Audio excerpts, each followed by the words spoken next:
Ngayong araw nga mga idol, naisipan namin ni Commander na kumain sa labas pero hindi sa mamahaling restaurant ha. Location nga po pala nito ay sa Visayas Avenue lamang po mga idol, sa tapat po ng paradahan ng tricycle na kulay pink. Kapag may nakita po kayong umuusok mga idol, ibig sabihin doon na po yun mga idol. Kasi sa likod ko mga idol, ang tinda naman doon ay ihaw-ihaw. Yun nga pala ang ulam namin ngayong hapunan. Habang nagiintay naman kami habang iniihaw ito, naisipan naman namin kumain ng pansit bato, hindi yung batong matigas ha. Kasi matigas siya mga idol, para siyang ching-aling. Dito nga mga idol, kung mapapansin nyo, umuulan na, talagang napakasarap mag-food trip kapag ganito. Ang in-order ko nga pala dito, pansit with bulaklak. Hindi yung bulaklak na roses ha, kung hindi bulaklak na laman loob ng baboy. Ang kay Commander naman mga idol, pansit with egg. Dito nga mga idol, titikman na natin ang kanilang special na pansit bato. Meron nga pala sila ditong chili oil, tapos meron din sila ditong garlic na pinirito. Siyempre lalagyan natin yan ng maanghang pangpagana mga idol. Yan, lagyan natin ng chili oil. Tapos lagyan din natin ng pinirito nilang garlic. Ayan mga idol, lagyan natin ng garlic. Tapos lagyan natin mga idol ng kalamansi. Pigaan natin mga isa lang mga idol para may kaunting asim. Ayan o, umuusok-usok pa.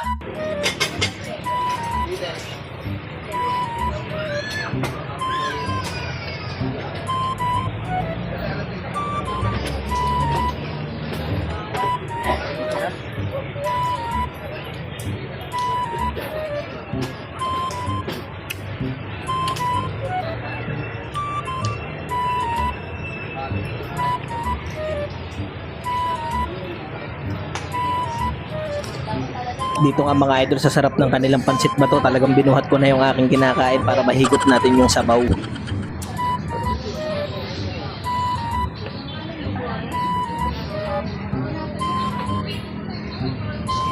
At dito nga mga idol, nakuha na natin yung ating in-order na ihaw-ihaw. At dito nga mga idol, patawid na ako dito at sasakay na po ako sa paradahan ng tricycle na kulay pink. Pauwi na po kami ngayon. Hanggang dito na lang po at maraming salamat po sa panonood mga idol.